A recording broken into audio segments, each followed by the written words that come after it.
का नाम बदलू था, जो कारोबार के सिलसिले में कहीं परदेश चला गया था। छोटे बेटे का नाम फजलू था, जो इसके पास रहता था। वही इसकी देखभाल करता था। खुदा का करना ऐसा हुआ कि एक दिन फजलू बीमार पड़ गया।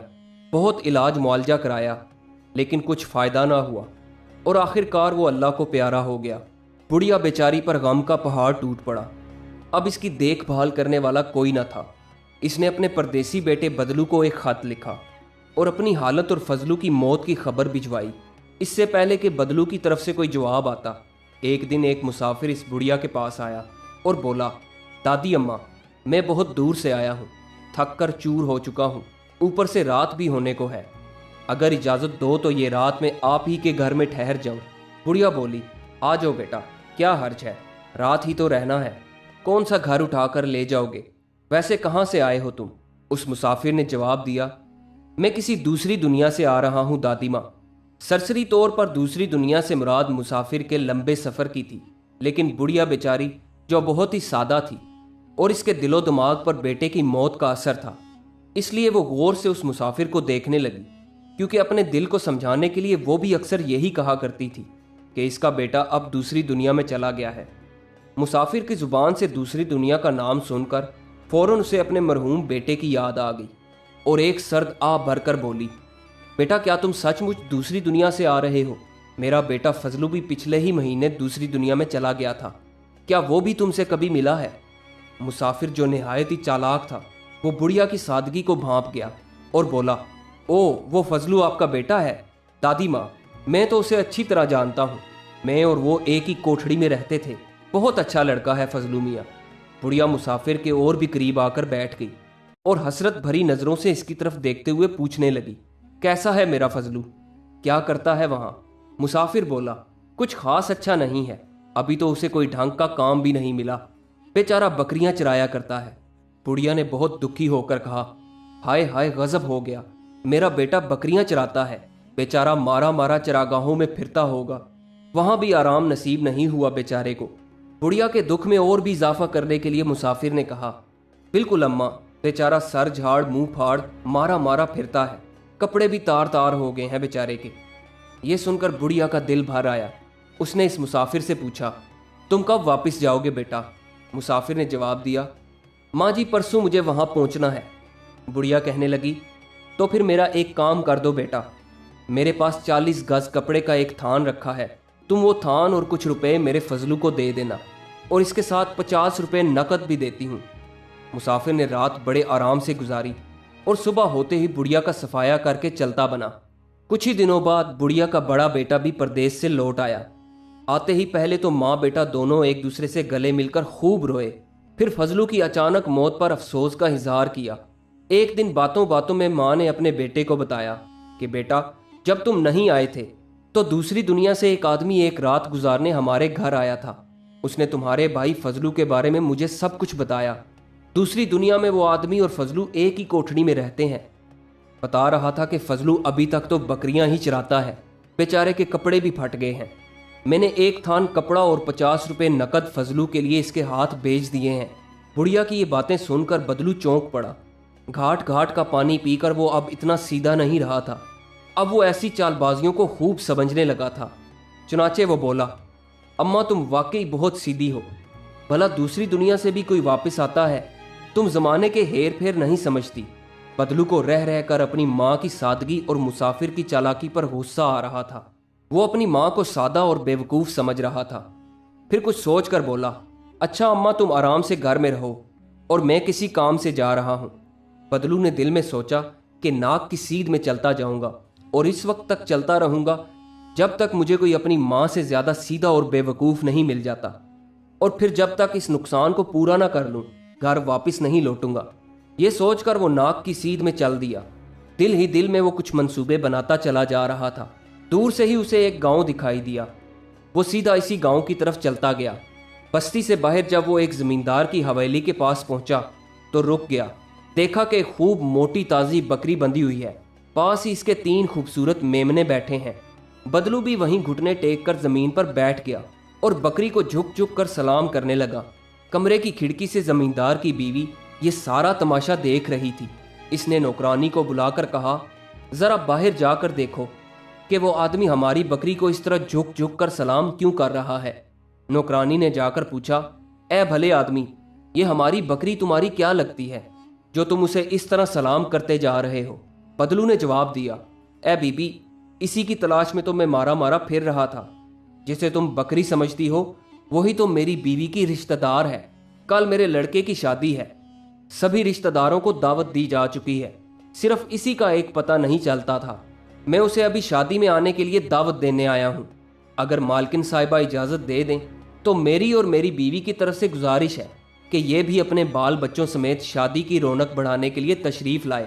نوکرانی نے جا کر مالکن کو بتایا تو وہ دونوں خوب ہنسی کہ یہ شخص بھی کتنا بے وقوف ہے، جو ایک بکری جیسے جانور کو اپنی بیوی کی رشتہ دار سمجھتا ہے اور ساتھ اپنے بڑے لڑکے کی شادی پر مدعو کر رہا ہے۔ اچھا ہوگا کہ اسے اور بھی بے وقوف بنایا جائے تاکہ دوسرے لوگ بھی اس کی بے وقوفی پر ہنسیں۔ مالکن نے فوراً نوکرانی کے ذریعے کہلا بھیجا کہ اگر یہ اس کی رشتہ دار ہے تو اس کے رشتہ داروں کو شادی میں شرکت کرنے پر ہمیں کوئی اعتراض نہیں، مگر اس بیچاری کو تمہارا گھر ڈھونڈنے میں دقت ہوگی، اس لیے بہتر ہوگا کہ تم اسے بھی اپنے ساتھ لیتے جاؤ۔ مالکن نے نوکرانی کو حکم دیا کہ ہماری بکری صاحبہ اپنے رشتہ داروں کی شادی میں تشریف لے جا رہی ہیں، انہیں خوب سجا دو۔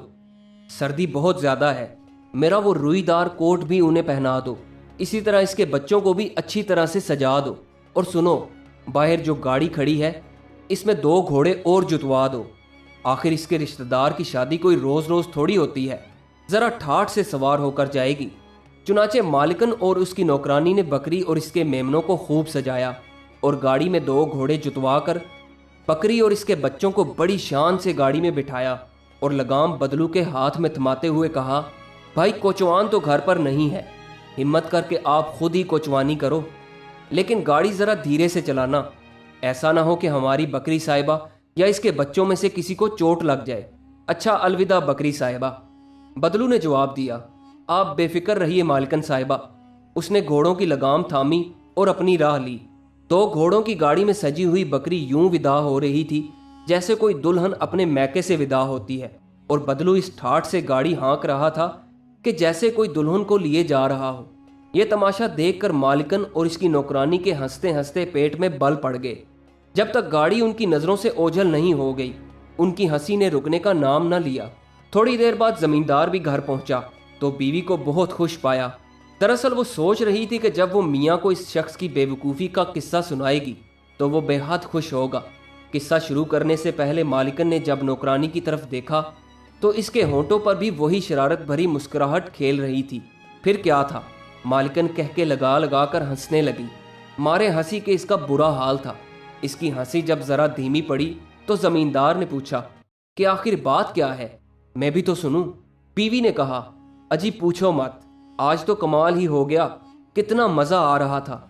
تم نے تو دیکھا ہی نہیں کہ کیسے ایک عجیب و غریب بے وقوف یہاں آیا تھا اور گھٹنے ٹیک ٹیک کر ہماری بکری کے سامنے بہت دیر تک ایسے جھکا رہا جیسے کوئی عقیدت مند اپنے روٹھے ہوئے پیر کو مناتا ہے۔ وہ بار بار اسے جھک جھک کر سلام کر رہا تھا۔ پوچھنے پر بولا کہ یہ بکری صاحبہ اس کی بیوی کی رشتہ دار ہے اور وہ اسے اپنے لڑکے کی شادی میں شرکت کی دعوت دینے آیا ہے۔ یہ کہتے کہتے بیوی تو ہنسی چلی جا رہی تھی مگر زمیندار کو غصہ آ رہا تھا۔ زمیندار نے کہا، ہاں ہاں میں سمجھ گیا تم نے کیا کیا ہوگا، تم نے بکری اور اس کے میمنوں کو اس عجیب آدمی کے حوالے کر دیا ہوگا، یہی کیا ہے نا تم نے؟ مالکن بولی، بالکل یہی تو کیا ہے ہم نے، بلکہ اسے اور زیادہ بے وقوف بنانے کے لیے بکری کو خوب سجایا اور اسے اپنا روئی دار لال کوٹ بھی پہنا دیا۔ اسی طرح اس کے بچوں کو بھی سجا کر 2 گھوڑے والی بگی میں بھیجا ہے۔ تم بھی ذرا دیکھتے تو مزہ آ جاتا کس ٹھاٹ کے ساتھ اپنے رشتہ دار کے ساتھ جا رہی تھی بکری صاحبہ۔ زمیندار بولا، بس بس رہنے دو، کیا اس کے رشتہ دار کا بھی کچھ اتا پتا پوچھا تم نے؟ بیوی نے جواب دیا، نہیں، یہ تو ہم نے پوچھا ہی نہیں۔ زمیندار بولا، تو اس کا مطلب یہ ہے کہ بے وقوف وہ نہیں تھا بلکہ وہ تم سب کو بے وقوف بنا گیا ہے۔ زمیندار کو اپنی بیوی پر بہت غصہ آ رہا تھا۔ کدھر گیا ہے وہ؟ زمیندار نے جلدی سے پوچھا۔ بیوی نے انگلی سے اشارہ کرتے ہوئے بتایا، ادھر کو۔ زمیندار نے فوراً اپنا گھوڑا تیار کیا اور اس کا پیچھا کرنے لگا۔ بدلو کو پہلے ہی شبہ تھا کہ اگر زمیندار کو پتہ چل گیا تو وہ ضرور اس کا پیچھا کرے گا، रफ्ता रफ्ता उसे महसूस होने लगा जैसे कोई शख्स इसका पीछा कर रहा हो।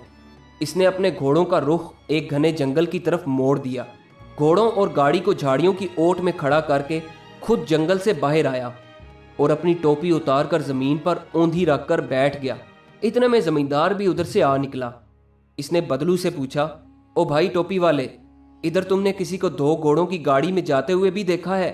बदलू ने जवाब दिया, जी हाँ, देखा तो था हुजूर। इस घोड़े गाड़ी में एक बकरी और इसके 3 मेमने भी सवार थे, मगर उसे निकले तो काफी देर हो चुकी है।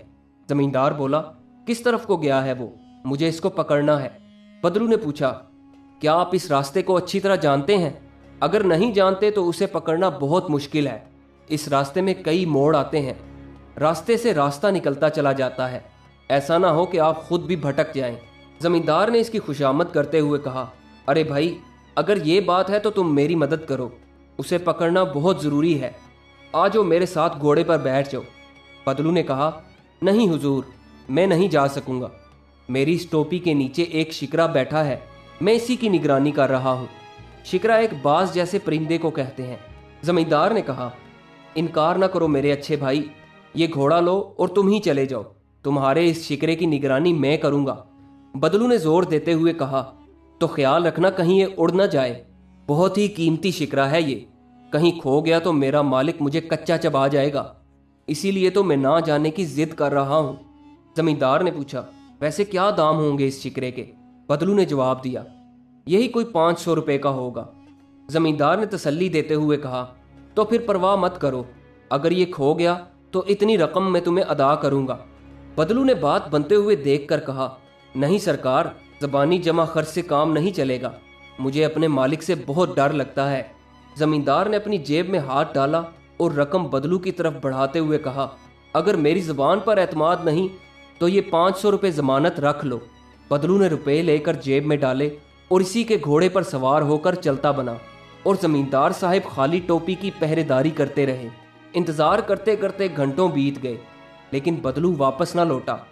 इंतज़ार की घड़ियां लंबी होते देखकर जमींदार उकता गया।